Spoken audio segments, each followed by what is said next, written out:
मैं पढ़ना सीख रही हूँ।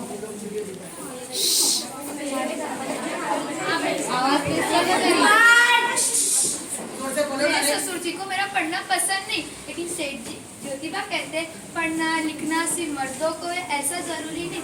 हम स्त्रियां भी पढ़ेंगी तो हमारी भी प्रगति होगी।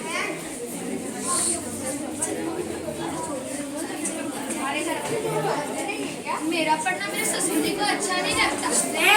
ज्योतिबा कहते हैं पढ़ना लिख जो सावी तुम मेरी जिम्मेदारी हो, तुम्हें बचपन में पाठशाला जाने का मौका नहीं मिला है, अब तुम मेरी जिम्मेदारी, मेरा काम है तुम्हें शिक्षित करना। देखो मैंने कैसा लिखा है, क्या लिखा है, मैंने ये तुम्हारे भाव का नाम सेठ जी लिखा है। एक बात बोलूं? हाँ कहो। जरूर मैं तुम्हारे भाव से तुम्हारे बारे में बात करूंगी। कुछ दिन बाद फातिमा, फातिमा पता है उस दिन जब मैं तुम्हारे भाव से तुम्हारे बारे में बात की, वो कहते यही तो मैं चाहता हूँ, इसलिए तो मैं तुमको पढ़ना सिखा रहा हूँ। ज्योतिबा की ज्योति ज्ञान की ज्योति बन के पूरे समाज में फैल जाए, और उनका कहना है कि मुझे तुम्हें नहीं बल्कि बहुत सी स्त्रियों को पढ़ाना है और हमें इसलिए बहुत जल्दी स्त्रियों के लिए पाठशाला खोलना पड़ेगा। लेकिन ये काम इतना आसान नहीं था। सबसे पहले तो घर और कुटुंब में संघर्ष शुरू हो गया, उनको विरोध का सामना करना पड़ा। अरे सावित्री क्या पढ़ रही हो? अरे काकी आइए। क्या बात है, ज्योति कहीं नजर नहीं आ रहा? वो किसी काम से बाहर गए। हाँ मैं समझती हूँ, लड़कियों के लिए पाठशाला खोल रहा है ना, बहुत व्यस्त होगा। एक बात बताओ सावित्री, इतना धन कहाँ से लाओगी, इतना पैसा कहाँ से लाओगी? पाठशाला खोलने कोई बच्चों का खेल है, बहुत सारे धन की जरूरत होगी, कैसे होगा? कोई ना कोई बंदोबस्त कर लेंगे। तुम्हारी ज्योति के पास तो कोई नौकरी भी नहीं है, और अब तो तुम्हारे ससुर वो भी पाठशाला खोलने के विरुद्ध में है। मुझे तो बेचारी ज्योति पर बहुत दया आती है। एक तरफ पिता है जो विरोध कर रहा है, दूसरी तरफ वो बेशुआ। मैंने तो सुना है दक्षिणा कमेटी प्राइज ने भी पुरस्कार देने से मना कर दिया है। बड़ा भरोसा है, वो जरूर ना जरूर पाठशाला खोलने का कोई आरंभ कर ही लेंगे। अब चाहे हमें मिले या ना मिले, ये पाठशाला खुलेगा, सिर्फ जिला में नहीं बल्कि पूरे देश में खुलेगा।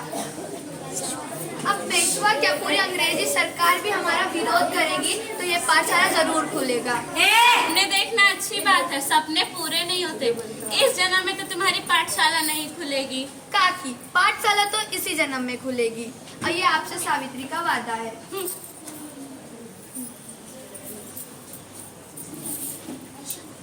आ गए आप? मिसल मैडम ने आपसे क्या कही? सावित्री सब खत्म हो गया, हम अपना पाठशाला कभी शुरू नहीं कर पाएंगे। पराया मैडम ने बताया कि दक्षिणा कमेटी ने हमें धन और पुरस्कार देने से मना कर दिया।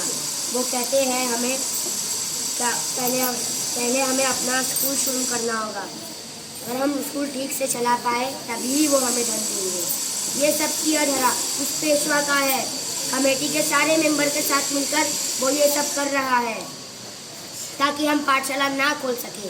इस बार उसकी ये चाल कामयाब नहीं हुई। सावित्री तुम समझ नहीं रही हो, तू बैठ जा। पूना में ऐसा कोई नहीं जो हमारी मदद करे। क्या हुआ, हम अपनी मदद आप करेंगे। अगर धन नहीं होगा तो हम पाठशाला कैसे खोलेंगे? क्या हुआ, हमारे पास धन नहीं है, गहने तो है, हम अपनी वैसे भी आप ही तो कहते हो ज्ञान से बड़ा कोई गहना नहीं, हम अपना गहना बेच ही धन इकट्ठा करेंगे। क्या सच में तुम ऐसा कर सकोगी? अब मुझे पूरा यकीन है सावित्री का स्कूल खोलने से कोई नहीं रोक सकता। तेरी बुद्धि भ्रष्ट हो गई है, औरतों का स्कूल खोलना चाहता है। मेरी ही गलती थी जो तुझे बहू को पढ़ाने दिया।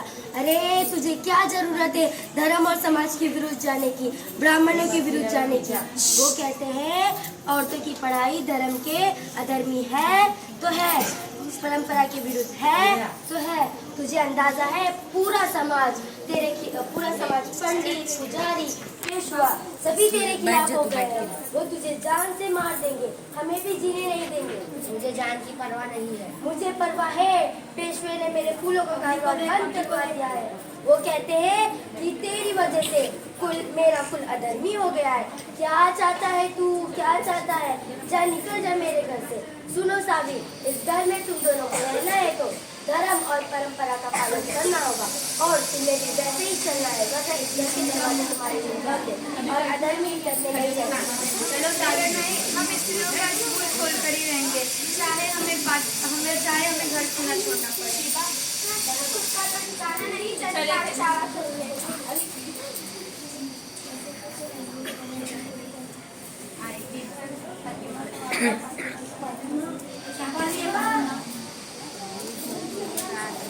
उस रात को उन्होंने वो पूरी रात अंधेरे में खुले आसमान के नीचे गुजारी।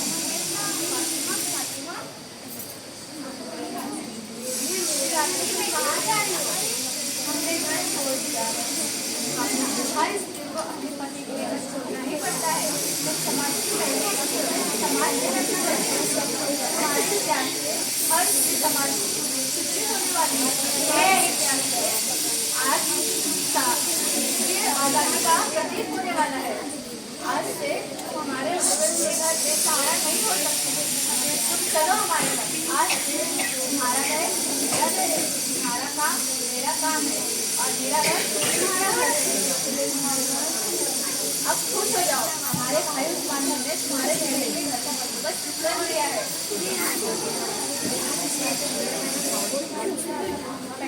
वही तो कैसे आज तक वापस नहीं आए। उनका मकान खाली पड़ा हुआ है। आज से वो मकान तुम्हारा।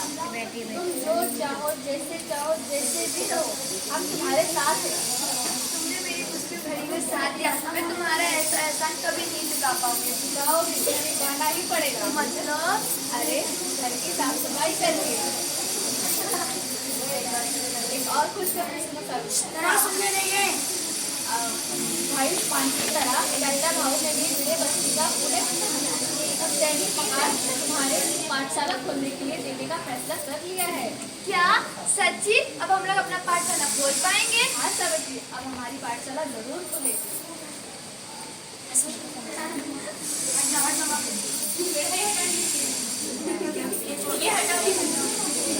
लेकिन उनका संघर्ष कभी खत्म नहीं हुआ। कुटुंब और घर के संघर्ष के बाद समाज का संघर्ष क्यों नहीं झेलना पड़ा?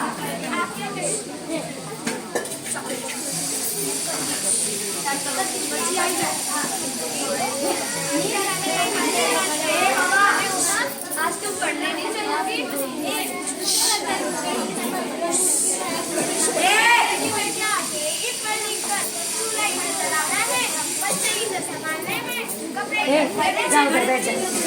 मैंने तो पहले ही कहा था।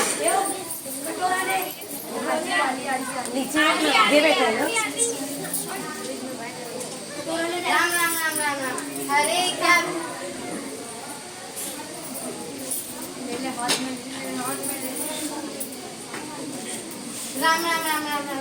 अरे क्या बहका रही है हमारे बाल बच्चों को।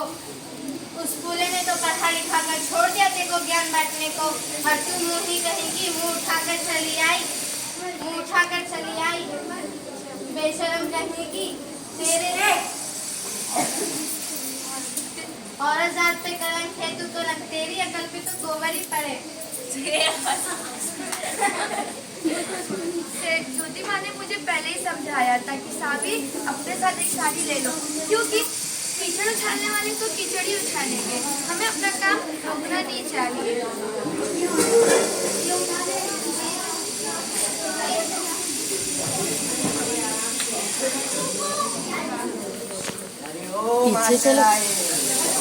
पीछे चलो। कहाँ चली? पीछे चलो। तो पीछे हट। हमारी लड़कियों को खराब करती है। मैं उन्हें खराब नहीं करती, मैं उन्हें पढ़ाती हूँ, समझे? तो उन्हें बिगाड़ती है। उन्हें पढ़ाना बंद कर, नहीं तो हम तेरा बुरा हाल करेंगे। तुम सब मर्दों की सारी बात औरत की इज्जत जाके क्यों खत्म होती है? हम मेरे खून में डरना नहीं लिखा है। मैं खंडोजी पाटिल की कन्या और ज्योतिबा जैसे पहलवान की पत्नी। जाके कह दे अपने पेशवा से, हम अपना काम रोकेंगे नहीं, हम स्त्रियों को पढ़ा कर ही रहेंगे। चल चलता हो। क्यों सब कुछ औरतों को ही सहना चाहिए? क्यों सब कुछ औरतों को ही सहना चाहिए? स्त्री कोई सी भी जाति या धर्म की हो, हमेशा अन्याय की शिकार वही होती है।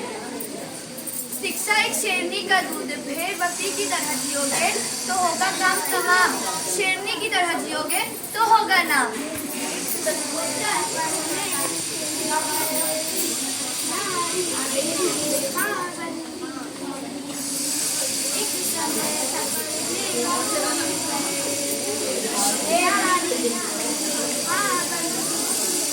घर से बाहर जाने की अगर हर मोड़ अपना का बने उन्होंने तोड़ी तंजीर जाओ, हो गया। सावित्री बाई जाओ।